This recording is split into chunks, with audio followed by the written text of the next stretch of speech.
This program is sponsored by DNS Group Bangalore. Hard work is mantra for success.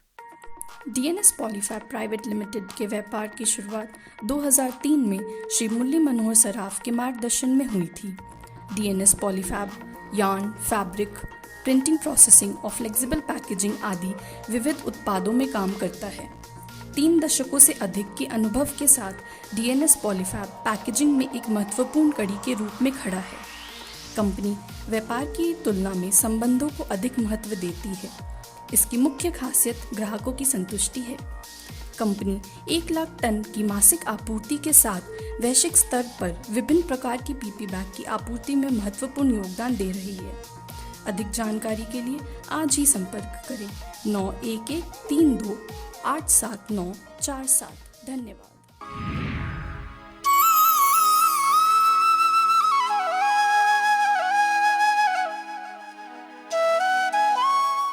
जय श्री कृष्णा। हमारे Hanuman. Gita press Gorakhpur विश्व की महान धरोहर है जो अब अपना शताब्दी वर्ष मना रहा है। गीता प्रेस की स्थापना वैशाख शुक्ल त्रयोदशी संवत 1980 तदनुसार 29 अप्रैल 1923 को हुई थी और अब 100वें वर्ष में प्रवेश का उत्सव पूरे विश्व में धूमधाम से मनाया जा रहा है। इसी महान धरोहर से हम अपने आने वाली पीढ़ी को सनातन साहित्य से ज्ञानवर्धन के साथ साथ संस्कारित कर रहे हैं तथा आज हम इसी से संबंधित कुछ अनछुए पहलुओं को आप सब तक पहुंचाने के लिए लेकर उपस्थित हैं। मैं रश्मि मनन आपका स्वागत करती हूं इस सनातन साहित्य की बहती अविरल ज्ञान गंगा में गोते लगाने के लिए, जिससे इसका हर पहलू घर घर और जन जन तक पहुंचे। इस विशेष कार्यक्रम में मैं ले चलती हूं आप सभी को महाकाल की नगरी उज्जैन, जहां से पंडित विजय शंकर मेहता जी शांतम से अपनी ओजस्वी वाणी से हमारा ज्ञानवर्धन करेंगे, हमें अवगत कराएंगे हमारे इस साहित्य ज्ञान गंगा से। हमारे हनुमान। जय श्री कृष्णा। पवन तनय तुम एक आधारा, कथा कहूँ मैं मति अनुसारा। वक्रतुंड महाकाय सूर्यकोटि समप्रभ, निर्विघ्नं कुरु मे देव शुभकार्येषु शुभ सर्वदा। गुरुर्ब्रह्मा गुरुर्विष्णु गुरुर्देव महेश्वर, गुरुर्साक्षात् परब्रह्म, तस्मै श्री गुरुवे नमः। परमपिता परमेश्वर की बड़ी अनुग्रह भरी दृष्टि है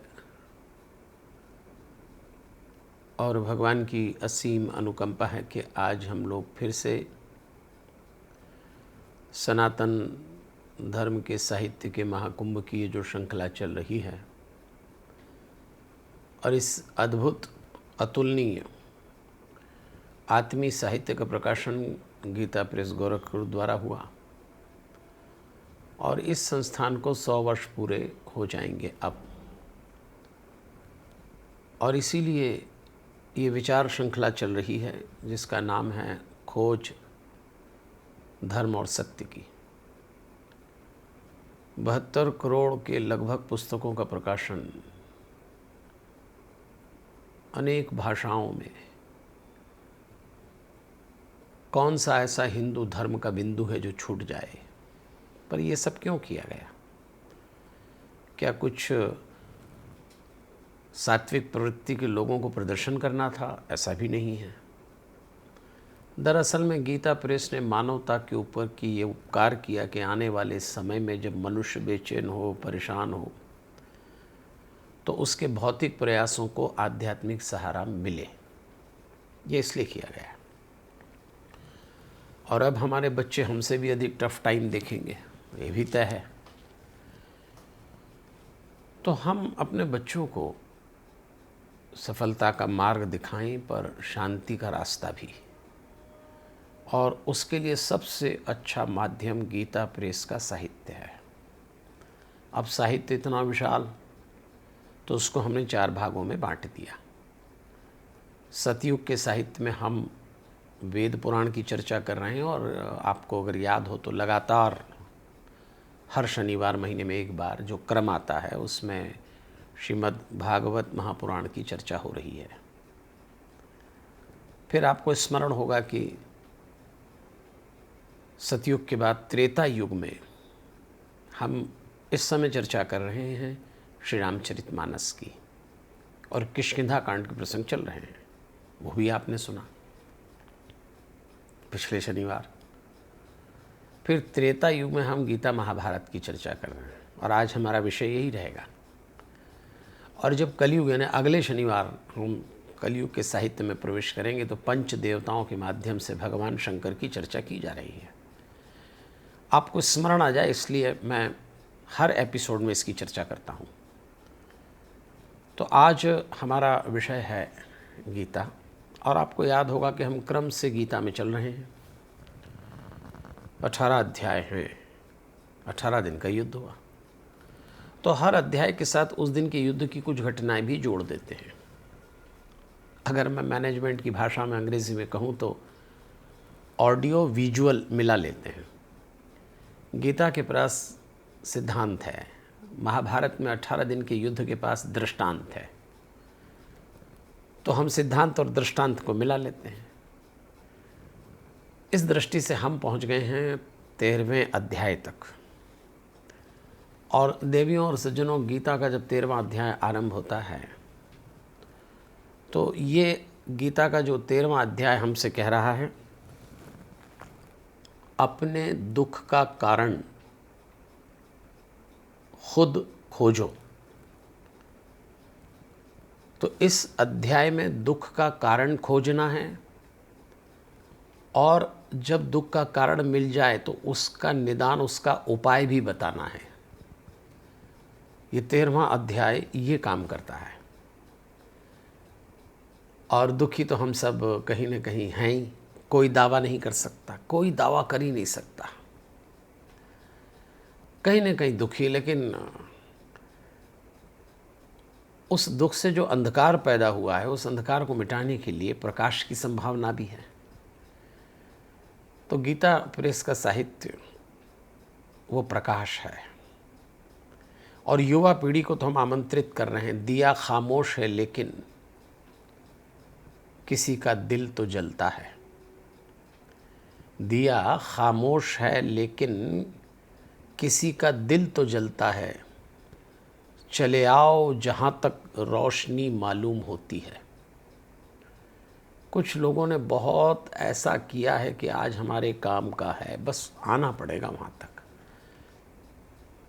तो आइए थोड़ी सी बात इसकी करें कि अपने अपने दुख सबके हैं, तो उस दुख का समाधान भी है। कहा तो ये गया है कि दुख की समझ ही दुख से मुक्ति है। बड़ी अच्छी बात है ये। अगर आप अपने दुख को समझ लें तो आप उससे मुक्त भी हो जाएंगे। लेकिन लोगों ने क्या किया है कि सुख आए तो दुख से मुक्ति हो, ऐसा मान लिया। और ये तो बात ही गलत है। कोई सुख दुनिया में ऐसा बना ही नहीं जो बिना अपने दुख के आ जाए, वो तो आएगा।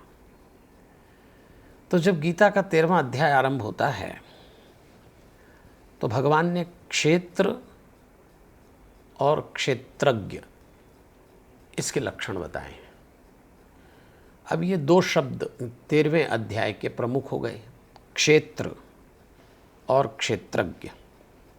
इदम शरीरम कौन्तेय क्षेत्रम इति अभिधीयते एततः यः वेत्ति तम प्राहु क्षेत्रज्ञ इति तद्विदः। अब इस श्लोक का सीधा सा अर्थ है कि अर्जुन, यह शरीर क्षेत्र के नाम से कहा जाता है और इसको जो जानता है वो क्षेत्रज्ञ है, ऐसा ज्ञानी जन कहते हैं। यह है पहला श्लोक। इसको अगर समझ लें तो आगे तक आसान हो जाएगा मामला। बात चल रही है दुख खोजने का, उसका उपाय ढूंढने का। ये अध्याय है 13वां अध्याय। और शुरुआत में भगवान ने कह दिया कि ये जो शरीर है इसको क्षेत्र कहते हैं और इसको जो जानता है यानी आत्मा, वो क्षेत्रज्ञ है। यह वेत्ति तम क्षेत्रज्ञ, यह वेत्ति तम क्षेत्रज्ञ यानी इसको जो जानता है वो क्षेत्रज्ञ है, आत्मा है। अब हम जैसे जैसे अंदर चलेंगे आप थोड़ा स्मरण में रखिएगा। एक कहानी है, मुझे लगता है आपने कभी सुनी होगी, लेकिन इस कहानी को याद तो करें क्योंकि हम सब कहीं न कहीं दुखी हैं। अच्छा, मज़ेदार बात क्या है कि हम सब अपने दुख का कारण दूसरे में ढूंढते हैं। ये मनुष्य का मनोविज्ञान है। यदि मैं दुखी हूँ तो मैं किसी और को कारण बनाऊंगा, पत्नी को, पति को, बच्चों को, माता पिता को, अपने काम को, कारोबार को, कुछ नहीं तो सरकार को। और बहुत गहराई में जाएं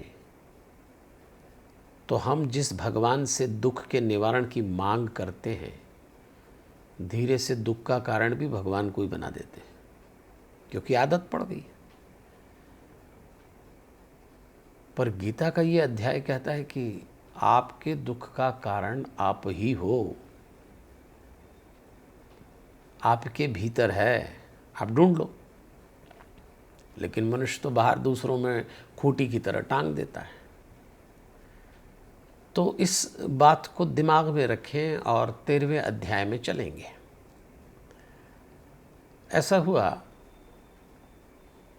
एक बार एक भक्त के पास नारद जी को भगवान ने भेजा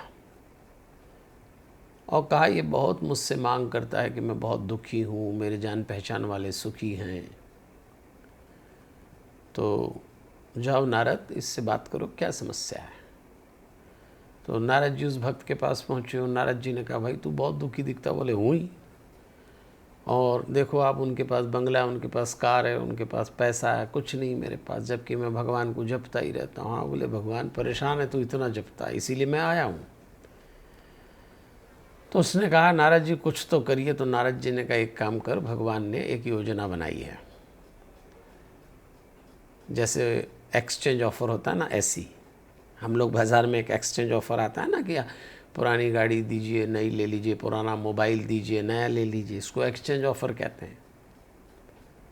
तो नारद जी ने कहा, देख बेटा, एक काम करो, भगवान एक्सचेंज ऑफर लेकर आ रहे हैं, तो कल शाम को नदी किनारे वो जो पेड़ है ना पीपल का, वहाँ आ जाना, थोड़ा जल्दी आ जाना, और अपना दुख जो है भर के ले आना, जितना तेरे पास है, भगवान बदल देंगे। बड़ा खुश हुआ, उसने तैयारी कर ली।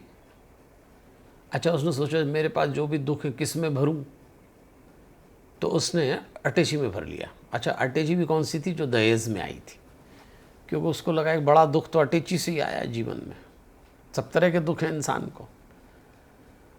बस उसने अटैची में अपना दुख भरा और चला। लेकिन उसने रास्ते में देखा कि बहुत सारे लोग चले आ रहे हैं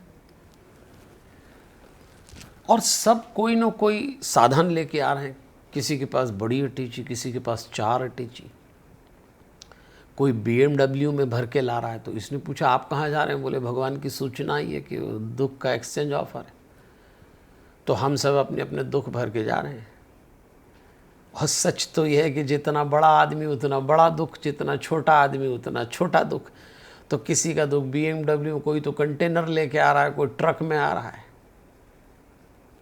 वो आदमी सोचने लगा ये तो अच्छी मुसीबत हो गई, और सब पहुंच गए उस पेड़ के नीचे, क्योंकि भगवान ने सबको एक ही सूचना दी थी, सभी दुखी हैं। बड़े से बड़ा आदमी भी दुखी, और भगवान के सामने तो हर आदमी छोटा हो के बड़ा रोता ही रहता है।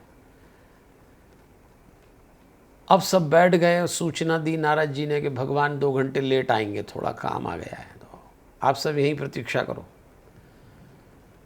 और भगवान ने कहा है कि मेरे आने तक एक काम करो कि चाहो तो एक दूसरे से अपना दुख बदल लो, क्योंकि आपको दूसरे के दुख में सुख दुख रहा है, तो वो सुख आप ले लो उसका।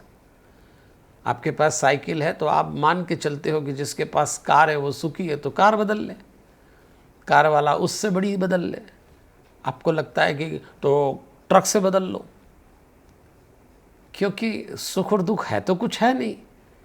दूसरा का जो दुख है वो आपको सुख लग रहा है, आपका जो सुख है वो दूसरे का दुख है। बदल लो, एक्सचेंज। 2 घंटे में भगवान आएंगे तो सील लगा देंगे, बदल लो। अब सब घबराए, सब ने अपना अपना दबा के बैठ गए, क्योंकि सभी ने एक ही विचार किया कि आज जो भी दुख मेरा है उसको मैं एक्सचेंज कर लूं, और अगर दूसरे का ले आऊं जिंदगी में तो नई मुसीबत, कम से कम मेरा दुख मेरा तो है, जानता तो हूं। दूसरे का दुख लेके और मुसीबत होगी। किसी ने अपना दुख नहीं बदला, सब चले गए, कहानी खत्म हो गई। अब हम समझे कितना रोना रोएंगे अपने दुख का। तो पहले सबसे ये किया जाए कि दुख का कारण खोजा जाए। दुख का कारण खोजें, आइए, और आप पाएंगे कि हमने ही निर्मित किए हैं। अपने मिट्टी के घर बनाकर भी लोग बरसात को भूल जाते हैं। किसी ने बड़ी अच्छी बात बोली, अपना मिट्टी का घर बनाकर भी लोग बरसात को भूल जाते हैं। अगर आपने घर मिट्टी का बनाया है तो बारिश तो होगी ही, लेकिन अगर आपने योजना नहीं बनाई है तो सब बह जाएगा। तो चलिए, भगवान ने अर्जुन से 13वें अध्याय के पहले श्लोक में भी कह दिया कि ये शरीर क्षेत्र है, शरीर क्षेत्रम। उन्होंने कहा शरीरम क्षेत्रम, और इसको जो जानने वाला है, यह वेत्ति तम क्षेत्रज्ञ, वो क्षेत्रज्ञ है। अब यहीं से हमारी जो समस्या है, जो हम जो विचार करने वाले हैं, उसका निदान भी मिलेगा। इदम शरीरम क्षेत्रज्ञम। तो पहले तो आप समझिए कि हमारे पास ये जो देह है ये बड़ी इंपॉर्टेंट है। तो पहले हम इस शरीर को समझ लें, और गीता चाहती भी यही है कि आप इस शरीर को ठीक से समझ लो। आप कंफ्यूज ना हो कि आप ही शरीर हैं। दरअसल आप हैं आत्मा, और इस समय इस शरीर में हैं। तो ये बात तो तय हो गई कि शरीर अलग है, आत्मा अलग है। तो चलिए, पहले भगवान सिस्टमैटिक ढंग से अर्जुन को समझा रहे हैं कि अर्जुन, तू समझ ले कि ये शरीर, ये क्षेत्र है क्या, कैसे बना है। अगर आपसे पूछें कि शरीर क्या है, तो आप कह देंगे कि भाई पुरुष का है, स्त्री का है, फलाने माँ बाप के द्वारा दिया गया है। इस घर में पैदा हुए तो ये शरीर हिंदू हो गया, उस घर में है तो मुस्लिम हो गया, उस घर में ईसाई हो गया, उस घर का सिख है, ये हो गई शरीर। और ज़्यादा है तो पहचान है, और ज़्यादा इस शरीर की है तो कोई डॉक्टर है, कोई इंजीनियर है, कोई राजनेता है, जो आपने पढ़ाई लिखाई की तो वो पहचान हो गई आपकी।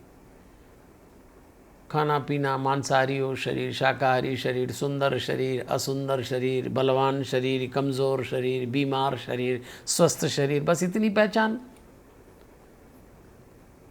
तो क्या केवल इतनी पहचान है? गीता का 3रा अध्याय आपको थोड़ा आगे ले जा रहा है। गीता का ये अध्याय आपको समझाता है कि देखो भाई, इसको ठीक से समझ लो। जीवन का आरंभ शरीर से होता है, पर जीवन का समापन शरीर पे नहीं होता।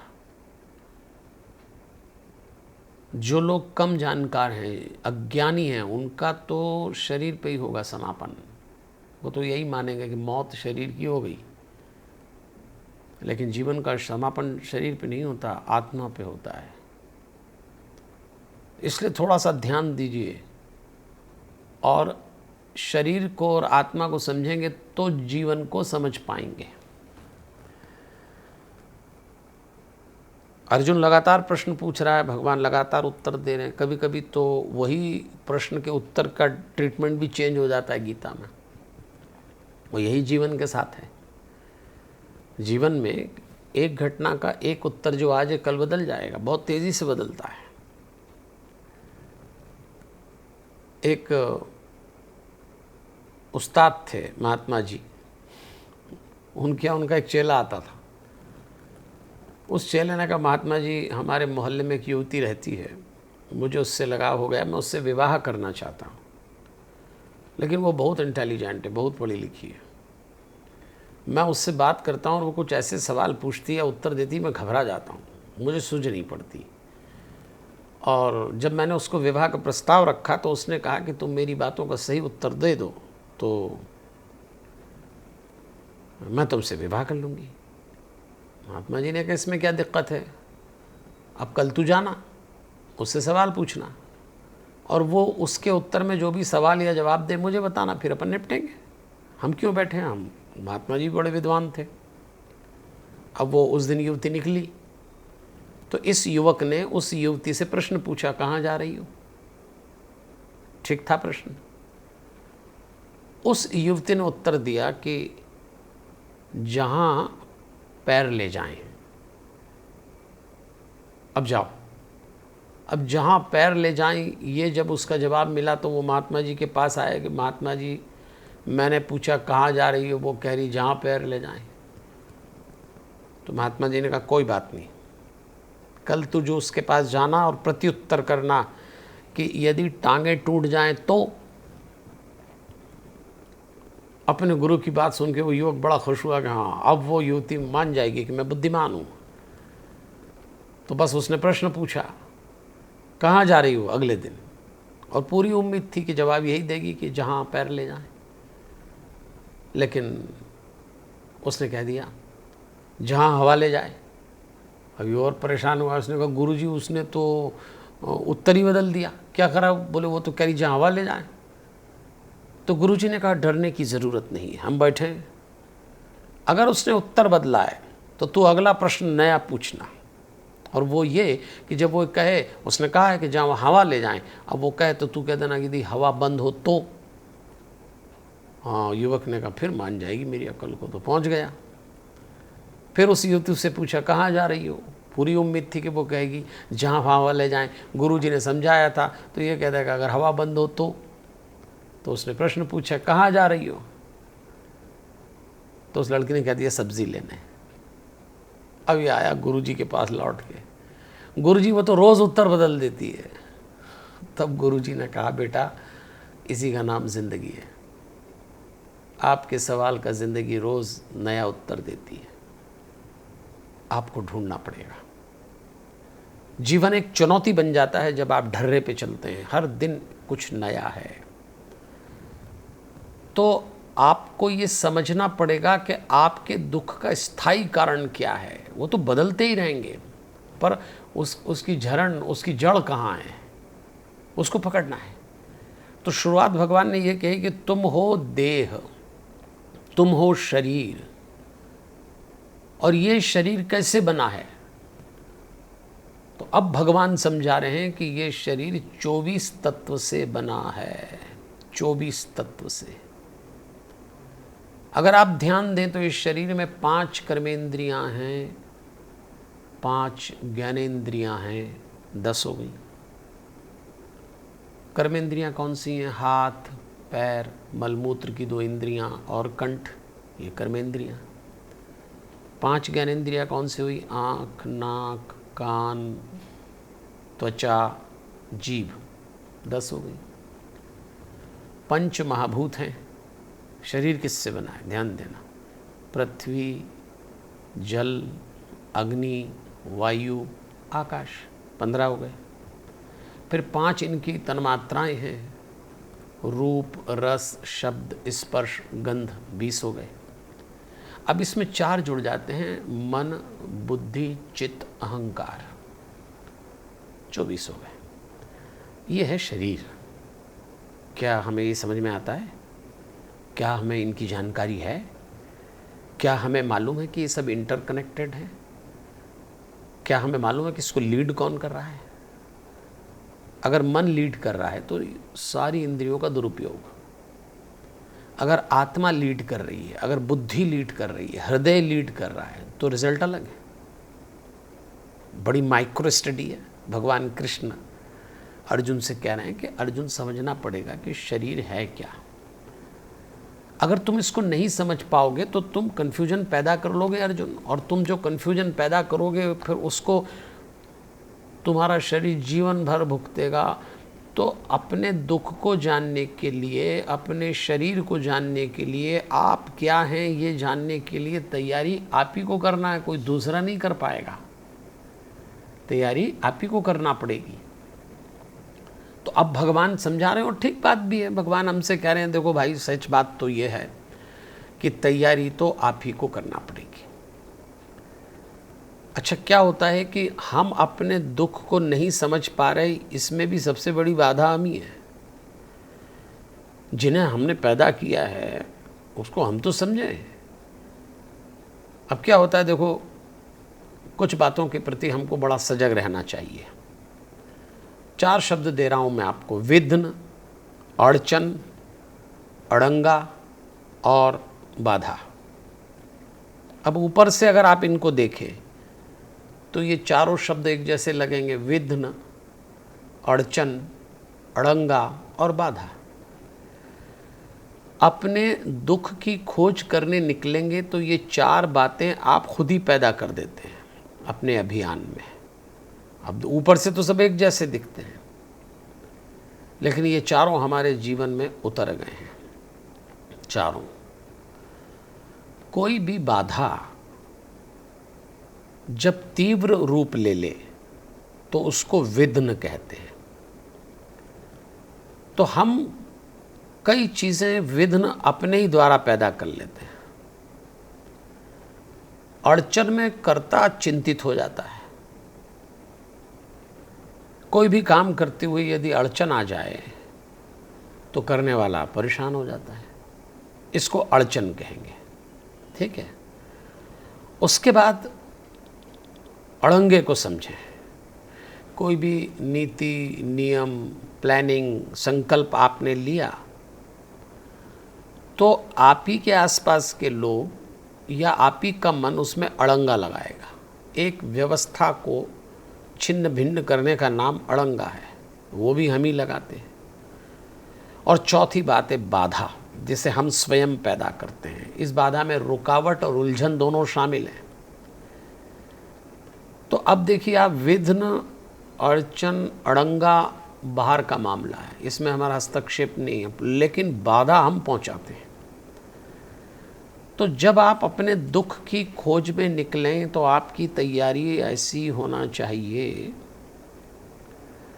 कि इन चारों को हटाइए। अब ये अलग अलग रूप में आएंगे। हो सकता है आपके मित्रों के रूप में आए, रिश्तेदार के रूप में आए, कभी कभी तो आपकी एजुकेशन आड़े आ जाती, कभी आपका धन, इन सब चीज़ों में बाधा बन सकता है। भाई दुख को मिटाने का नाम शांति है, तो शांति की खोज में निकलें आप, दुख को हटाने निकलें, और पता लगा ये चारों चीज़ें आप ही ने पैदा करके रुकावट बना दी। इसलिए भगवान ने आरंभ में ही संकेत दिया कि सबसे पहले देह को अच्छे से समझ लो कि देह है क्या। फिर उन्होंने थोड़ा समझाया है, कई शब्द लिए भगवान ने। समझाते समझाते भगवान ने ये तक कहा है कि भाई देखो, तुम्हें ही समझना है, कोई मैं तो बार बार तुमको इशारा करूंगा, पर शस्त्र तो अर्जुन तुझे ही चलाना है, युद्ध तो तुझे करना है। यही बात भगवान हमसे कह रहे हैं कि डे टू डे एग्जीक्यूशन तो आपको करना है। अब आप न कर पाएं और आप मेरे ऊपर आए तो फिर तो बड़ा मुश्किल है। इसलिए भगवान ने कहा कि समासेन मैं शृणु, मैं तुझे जो भी कहूँगा समासेन मैं शृणु, संक्षेप में कहूँगा, सुन। संक्षेप में यहाँ गीता में जो 13वें अध्याय का 3रा श्लोक है, उसमें भगवान ने कहा कि मैं तुझे संक्षेप में कहूँगा। अब मैं तुझे संक्षेप में कहूँगा, ऐसा क्यों बोला भगवान ने? भगवान जानते हैं कि देखो, कुछ चीज़ें बहुत विस्तार से समझाने में भी कन्फ्यूजन पैदा कर देती है, और सच बात है, कन्फ्यूजन पैदा करती हैं। तो वो कहते हैं तू संक्षेप में सुन। और जब जब भी कोई बात संक्षेप में की जाती है, बोलने वाला सॉलिड बोलता है, सुनने वाला भी पूरे कंसंट्रेशन से सुनता है। यही बात मुझ पे और आप पे लागू हो रही है। हम बहुत संक्षेप में सुन रहे हैं, तो हमें बहुत ध्यान से सुनना है कि हमारी प्रॉब्लम का सॉल्यूशन आ रहा है। तो भगवान ने सबसे पहले संक्षेप में ये कहा कि तुम जान लो कि तुम शरीर अलग हो और आत्मा अलग हो। अब भगवान ने 7वें श्लोक तक आते आते 9 गुणों की चर्चा की है, और वो सिर्फ इसलिए बताए हैं कि तुम्हारी यात्रा देह से आत्मा तक चलना है तो 9 गुणों से तुम्हारा परिचय होना चाहिए। ये 9 गुण तुम्हारे कैरेक्टरिस्टिक होना चाहिए, लक्षण होना चाहिए। इन 9 गुणों को तुम समझो, इसलिए 7वें अध्याय में भगवान 9 गुणों की बात करते हैं। और वो 9 गुण कौन से हैं, आइए ज़रा देखते हैं। वो कहते हैं, पहला गुण, बढ़िया, बहुत अच्छे ढंग से 9 बताए हैं, आप ध्यान से सुनिए। और यदि मेरी बात युवा पीढ़ी सुन रही है तो उसके तो बहुत काम की है, और अगर वो ना सुन रहे हैं और उनके घर के बुजुर्ग लोग सुन रहे हैं तो अपने बच्चों से कहना कि 13वें अध्याय में 7वें श्लोक से 5 श्लोक तक भगवान ने जिन 9 गुणों की बात की है उसको अपने जीवन में उतार लें। तो उन्होंने, भगवान ने सबसे पहले कहा, श्रेष्ठता के अभिमान का अभाव। श्रेष्ठता के अभिमान का अभाव, अमानित्वम अदिम्बत्वम। आप श्रेष्ठ हों और आपको श्रेष्ठ होना है, योग्य होना है, नंबर 1 बनना है, टॉप पे जाना है। कंपटीशन का युग है तो निकलना है आगे, तो श्रेष्ठ हैं आप। लेकिन श्रेष्ठ होते ही अभिमान आ जाता है। तो कृष्ण कह रहे हैं कि यदि यात्रा शुरू करना है आत्मा तक, यदि दुख को पहचानना है, तो जो 9 गुण हैं उनमें से एक गुण तुम्हारा होना चाहिए। पहला ही भगवान ने शुरुआत ही अहंकार से की। झंझट यही है, कन्फ्यूजन भी यहीं से शुरू होता है। उन्होंने कहा कि अगर आप श्रेष्ठ हैं, जो कि आपको होना है, तो उसके अभिमान का अभाव होना चाहिए, नहीं होना चाहिए। सीधी बात है, बाहर निकल आइए अहंकार से, बिल्कुल बाहर निकल आइए। अब दूसरा कह रहे हैं भगवान, अदम्भित्वम। इसका अर्थ होता है दंभाचरण का अभाव। बड़ी बारीक बात है, दंभाचरण को समझ लें। एक होता है आचरण, एक होता है सदाचरण, एक होता है दुराचरण, और चौथा ही है दंभाचरण। ये नया शब्द ले आए भगवान। आचरण सामान्य, आप जो भी काम करते हैं आपका आचरण है। आप बहुत अच्छा काम करें, वैल्यू बेस्ड वर्किंग हो आपकी, तो वो सदाचरण है। आप गलत काम कर रहे हैं, अपराध कर रहे हैं, वासनाओं से लिपटे हैं, फिर कोई काम कर रहे हैं, तो वो दुराचरण। लेकिन भगवान ने कहा दंभाचरण, दिखावे का आचरण। ये एक नया शब्द है, बिल्कुल मौलिक गीता का। एक आचरण हम ऐसा करते हैं जिसमें दिखावा होता है, जो होता नहीं है वो भी दिखा देते हैं। या पूरे टाइम हमारा आचरण दिखावा, प्रदर्शन, पाखंड का होता है। फिर शादियों में दिखावा, वो आचरण है। दूसरे को छोटा दिखाना, अपने को बड़ा, ये दंभाचरण है। भगवान कहते हैं इसका भी अभाव होना चाहिए। अगर दंभाचरण में डूबे हैं तो दुख मिटा नहीं पाएंगे। जरा दुख के कारण खोजे जा रहे हैं, ध्यान रखना। आप गीता के 13वें अध्याय से कुछ लोग व्याख्यान में बीच में शामिल होते हैं तो उनको याद दिलाता रहता हूँ मैं। बहुत बड़ी खोज चल रही है गीता में 13वें अध्याय में। अपने दुख का कारण खोजो और फिर उसके निराकरण का उपाय भी दे रहे हैं भगवान।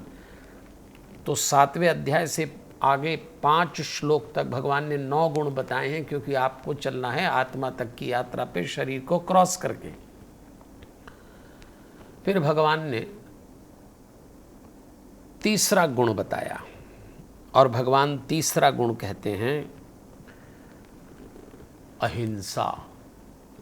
अहिंसा का मतलब किसी को सताना नहीं, ये भी अच्छी बात है। अहिंसा का मतलब ये नहीं किसी को मारा, किसी को डायरेक्ट मारना हो और किसी को सताना हो, इसमें फ़र्क है। सताने में शारीरिक हिंसा करने की ज़रूरत नहीं पड़ती। शब्द बड़े बारीक आ रहे हैं गीता में, ध्यान दीजिए।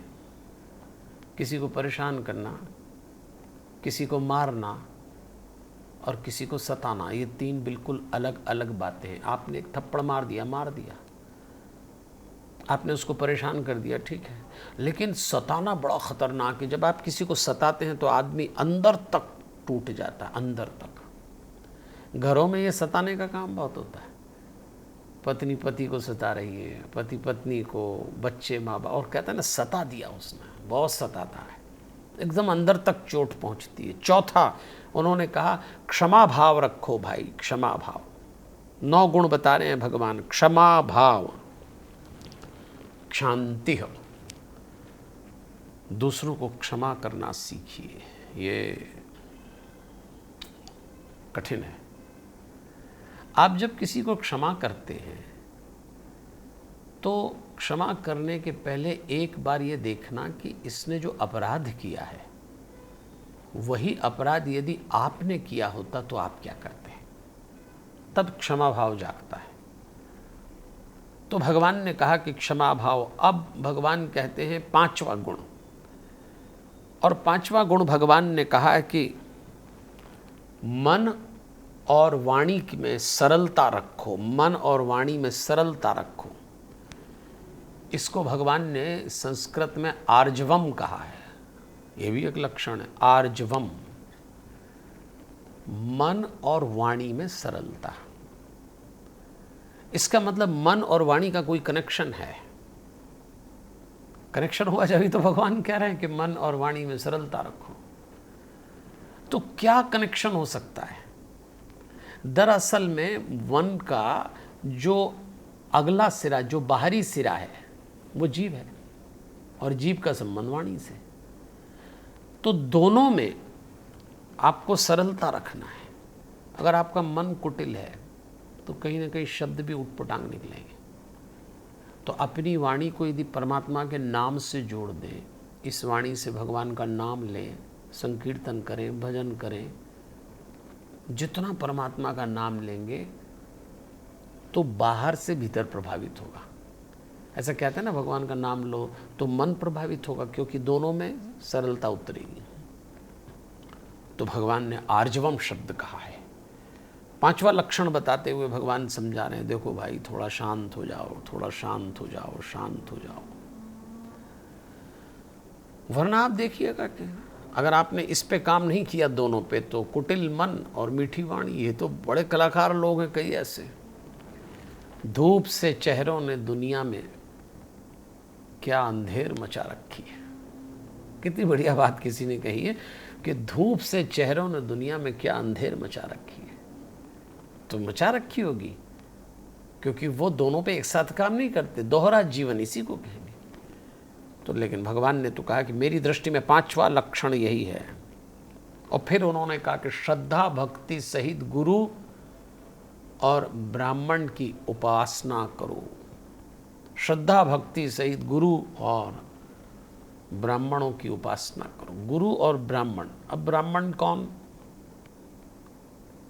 यहाँ कई बार गीता में स्पष्टीकरण आया है कि किसी परिवार में जन्म लेने से ही आप ब्राह्मण नहीं होंगे। भगवान एक ही प्रमाण पत्र देते हैं ब्राह्मण होने का कि आपका आचरण कैसा है। आचरण में ब्रह्म स्थित, ब्रह्म आचरण में स्थित है तो आप ब्राह्मण हैं। तो भगवान ने कहा कि गुरु और ब्राह्मण समकक्ष हो जाते हैं, इनका आदर एक जैसा करिए, एक जैसा आदर होना चाहिए।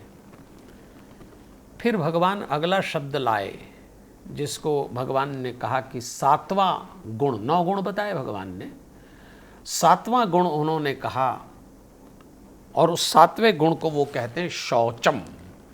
थोड़ा गहराई में जाएं तो शौचम शब्द का अर्थ है शुद्धि, लेकिन भगवान फिर भी शौचम करके कहते हैं कि शुद्धि कौन सी? भीतर और बाहर की शुद्धि। ये गीता का मौलिक चिंतन है। भगवान अर्जुन से कहते हैं कि बाहर की शुद्धि ही काम नहीं देगी। आप नहा धो लिए, अच्छे दिख रहे हैं, हाइजीनिक केयर ले रहे हैं। हाइजीन और प्योरिटी, इसका अंतर समझिए। हाइजीनिक तो आप बाहर भोजन शुद्ध कर रहे हैं, साफ सुथरा खा रहे हैं, पी रहे हैं, बैठ रहे हैं, स्वच्छता रखी हुई। पवित्रता कहाँ है? स्वच्छता थोड़ा बाहर का मामला है, पवित्रता भीतर का मामला है। तो भगवान ने कहा कि मुझे जो शुद्धता चाहिए, शौचम का अर्थ है कि आप बाहर और भीतर दोनों से शुद्ध रहें। आज नहीं है लोग। मैं कभी कभी आपको एक चर्चा करता हूँ, एक जोड़े की, हमारा परिचित जोड़ा है, मांगीलाल चंचला नाम का। तो चंचला जो है बहुत धार्मिक थी। एक गुरु के यहाँ उसका आना जाना था और गुरु जी की देहांत हो गया। तो गुरु जी ने एक पेड़ के नीचे एक कुएं के पास तपस्या की थी। तो गुरु जी के शिष्यों का मानना था कि ये कुआं सिद्ध हो गया, क्योंकि गुरु जी ने यहाँ तपस्या की और इस कुएं से यदि कुछ भी मांगो तो मनोती पूरी हो जाती। शिष्यों का काम ही है कि गुरु जी के जाने के बाद कहानियाँ बना देना। तो बहुत सारे लोग आने जाने लगे। तो एक दिन चंचला ने अपने पति मांगीलाल से कहा कि आप मेरे साथ आश्रम के उस कुएं पे चलिए। आप बहुत परेशान से रहते हैं, कारोबार नहीं चल रहा, ये दिक्कत, मैं आपको टेंशन में ही देखती हूँ। तो चलिए ना, वो मनोती पूरी करने वाला कुआं है और वहाँ आप जो भी मनोती मानेंगे ना, आपकी पूरी हो जाएगी। तो मांगीलाल पढ़ा लिखा आदमी था। उसने कहा, चंचला तू भी क्या बिना पढ़े लिखे लोगों जैसी बातें करती है? अरे कोई कुएं से मनोती पूरी होती है? चंचला ने कहा, मेरे ऊपर विश्वास तो करिए, और थोड़ा जिद करके ले गई। अब पति पत्नी कुएं के पास पहुंच गए। चंचला ने कहा, झांकिए कुएं में। झांका तो अपनी सूरत दिखी पानी में। इसमें क्या है? बोले, ना ना, झांकते हुए मनोती मांगो। मांगीलाल ने कहा, चंचल आप तो हद हो गई, तूने कहा तो आ गया, मैं झांक भी रहा हूँ, मनोती क्या मांगना? बोले, देखो मैं भी मांग रही हूँ, आप भी मांगो। मांगीलाल ने कहा, अच्छा तू कह रही है तो मैं मांग लेता हूँ। और मुश्किल से 2-3 मिनट बाद चंचला कुएं में गिर गई। तब मांगीलाल को समझ में आया कि मनोती पूरी भी हो जाती है। अब ये कौन सा जीवन है? शौचम। आप भीतर और बाहर की पवित्रता पे काम नहीं करेंगे तो आप ऐसा ही दोहरा जीवन जिएंगे। मैंने विनोद की दृष्टि से आपको बताया, आज बहुत सारे लोग ऐसे हैं जो भीतर कुछ हैं, बाहर कुछ हैं, भीतर इतने अशुद्ध हैं और बाहर उनका पूरा तमाशा चल रहा है, पूरा। इसलिए हमको इस पर विचार करना चाहिए। आइए अब भगवान अर्जुन को 8वें गुण की तरफ ले चल रहे हैं और वो कहते हैं स्थैर्यम। 9 गुण बताए ना। तो स्थैर्यम का अर्थ भगवान कहते हैं कि अंतःकरण की स्थिरता। हम लोग भीतर से बहुत शैकिंग हैं, कांप रहे हैं, कंपन हो रहा है, स्थिर नहीं है। बाहर तो दिखता है बड़े कॉन्फिडेंट है, पर अगर आप भीतर अपने आप को झांकें तो कभी लगता है ये करें, कभी लगता है वो करें। तो भगवान कहते हैं 8वें गुण में कि भीतर से स्थित रहो। और भगवान ने जब नया गुण बोला, नवा, तो उन्होंने कहा कि मन और इंद्रियों सहित शरीर का निग्रह करें। निग्रह, आत्म विनिग्रह, कंट्रोल करें। कैसे कंट्रोल करें? तो उन्होंने कहा, अभी अभी भगवान ने, आपको ध्यान हो तो भगवान ने बताया था कि आप शरीर हैं। तो शरीर को कंट्रोल करना हो तो मन और इंद्रियों का निग्रह करना पड़ेगा। तीनों को एक साथ कंट्रोल करो, वरना शरीर ये भी मांग करेगा। अब देखिए, आप थोड़ी देर पहले सोचते हैं कि मैं गंदा नहीं सोचूंगा, ये अच्छी बात नहीं, लेकिन आप सोचने लगते हैं। अब शरीर तो कह रहा है मैं गंदा नहीं सोचूंगा, तो फिर उसको कौन कंफ्यूज कर रहा है? मन। आप इसी शरीर से कहते हैं कि मैं आज वेट और फेट का ऑयली डाइट नहीं लूँगा, खाना बहुत ही शुद्ध खाऊंगा। फिर कौन है जो आपको थाली आने पे खिला देता है? इंद्रियां। इसलिए भगवान ने तीनों को एक साथ बोला, और इसलिए भगवान ने शब्द भी यही बोला, आत्म विनिग्रह, कि शरीर, मन और इंद्रियों का निग्रह एक साथ करो, तब जाके आप कंट्रोल में आएंगे। और जब आप ये सब मेंटेन करते हैं तब आप आगे बढ़ पाएंगे और अपने दुख को खोज पाएंगे कि इसका कारण है कहाँ। बहुत ही माइक्रो वर्किंग हो रही है। और ये बात तो मैं बार बार आपको याद दिलाऊंगा कि भाई आपके दुख का कारण आप हैं और आपके सुख का कारण आप हैं। तो भगवान ने गीता में कहा कि अगर तुम ये समझ लेते हो, जो अंतिम बात, नवा गुण जो उन्होंने बताया ना, कि मन, इंद्रियों और शरीर का निग्रह, मतलब कंट्रोल, समझाना पड़ेगा आपको। भाई इंद्रियों की, शरीर की मांग तो इधर घुसो उधर घुसो, उसको अपने में मिला लो। इसका सीधा सीधा अर्थ है कुछ दूरियां जीवन में आपको कुछ व्यक्तियों से, कुछ स्थितियों से बनाना पड़ेंगी। दूरियां और नज़दीकियां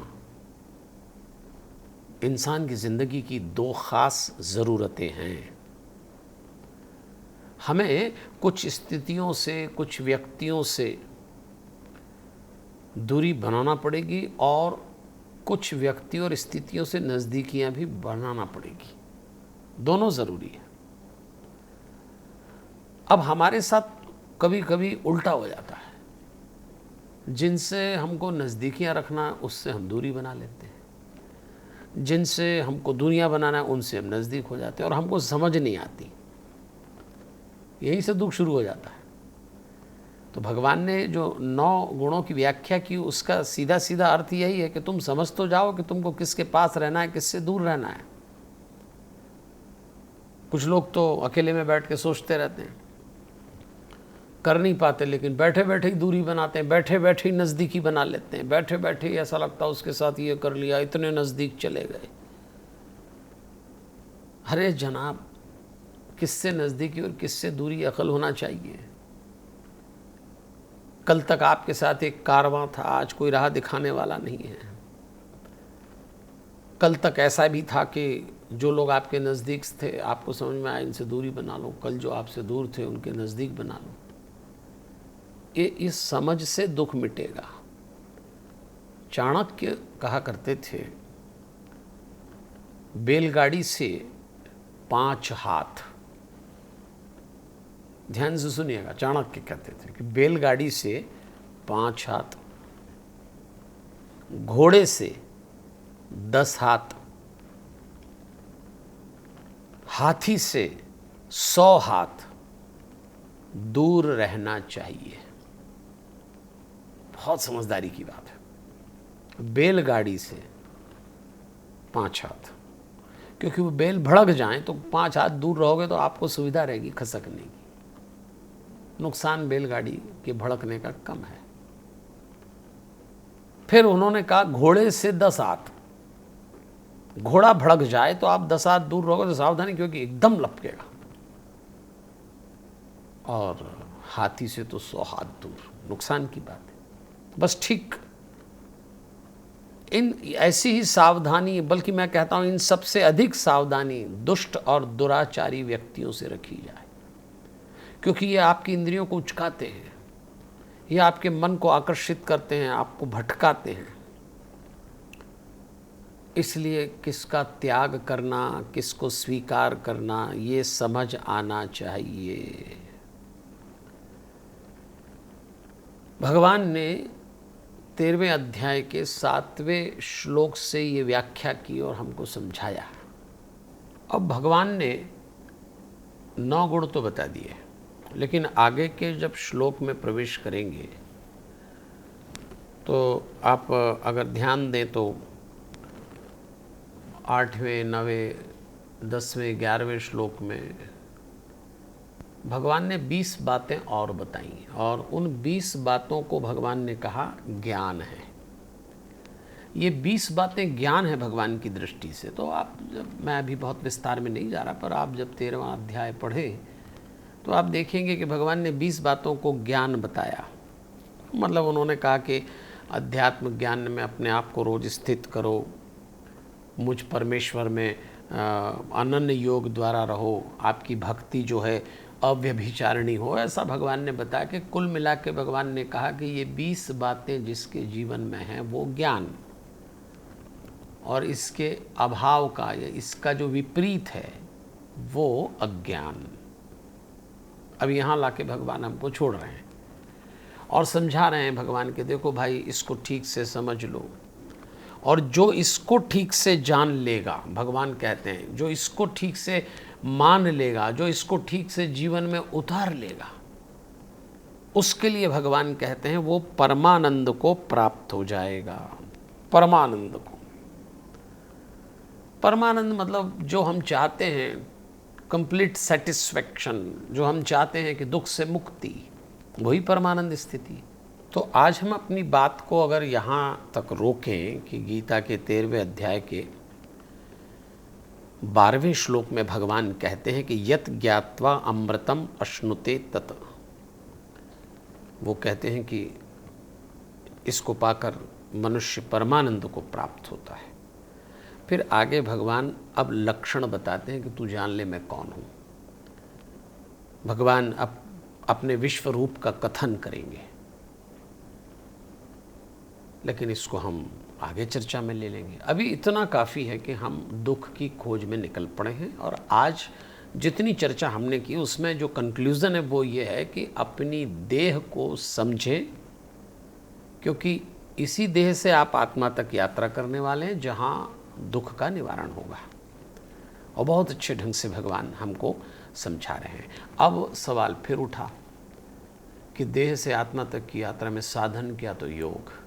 तो योग से ज़रूर जुड़े रहिए, और ख़ास तौर पे मैं नई पीढ़ी से निवेदन करता हूँ कि जितना समय आपके पास हो उसमें से कुछ ऐसा टाइम मैनेजमेंट करिए कि थोड़ा समय दीजिएगा। ये तो आप जानते हैं, आपको मैनेजमेंट में सिखाया भी जाता है कि ये शारीरिक और मानसिक दोनों ही दक्षता बढ़ाने का समय है। पहले ऐसा कहते हैं भाई शारीरिक के लिए जिम चले जाओ, स्वस्थ रह लो, आपको खूब परिश्रम करना है, नाम धाम कमाना है, तो लोग शारीरिक करते थे और मानसिक स्वास्थ्य के लिए प्रयास बहुत कम करते हैं। वो उनको लगता है शारीरिक के पे काम किया, बढ़िया चल रहा है, अच्छे दिख रहे हैं, खा पी रहे हैं, मौज मस्ती चल रही, खाना खा रहे हैं, पच रहा है, भोग विलास कर रहे हैं, पच रहा है, तो वो मानसिक स्वास्थ्य पे काम नहीं करते थे।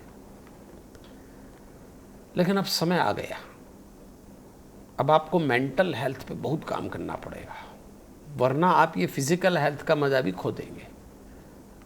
निज मन ही निज तन को खाए,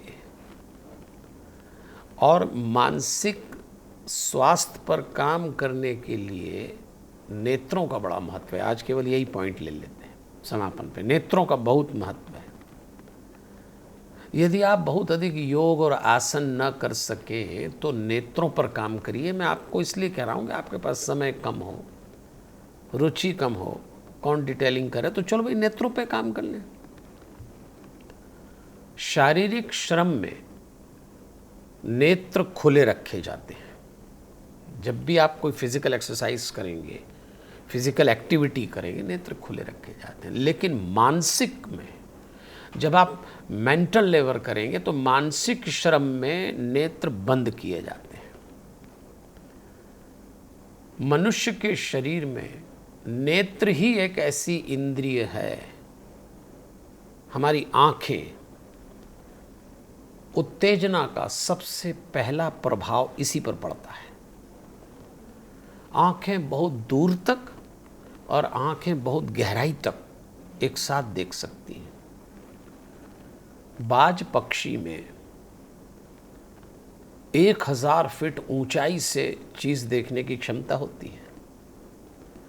तो हमें आँख की क्षमता को समझकर उस देखने की शक्ति को अंतर्दृष्टि में बदलना होगा। और इसीलिए नींद के अलावा, नींद में तो आंखें बंद हो ही जाती है, इसीलिए प्रतिदिन नींद के अलावा आंख बंद करने का अभ्यास जरूर कीजिएगा। आंख बंद करने से निर्विचार होने में सुविधा मिलती है,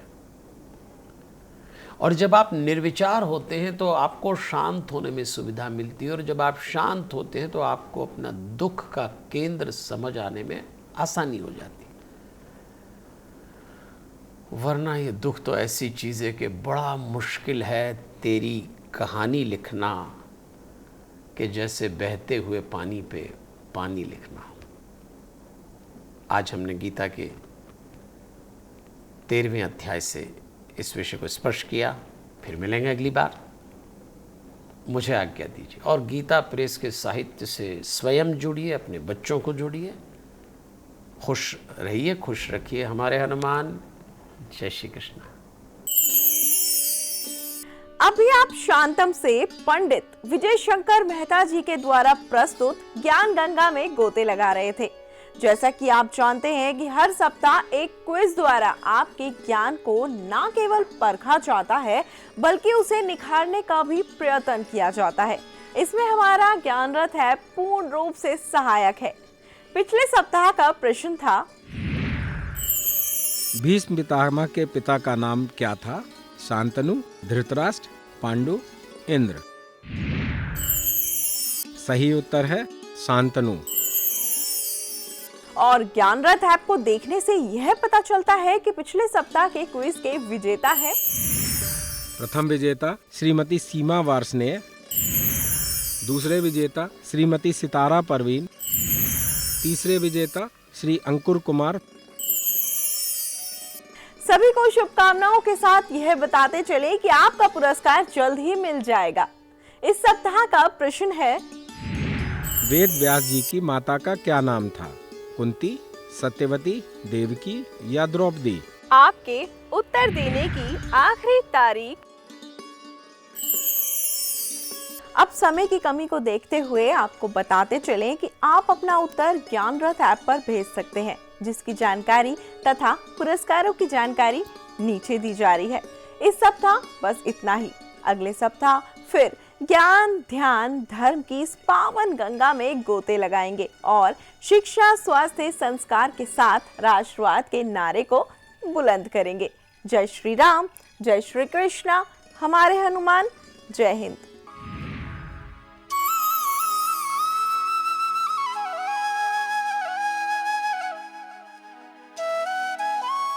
This program was sponsored by DNS Group Bangalore. Hard work is mantra for success. DNS Polyfab private limited के व्यापार की शुरुआत 2003 में श्री मुरली मनोहर सराफ के मार्गदर्शन में हुई थी।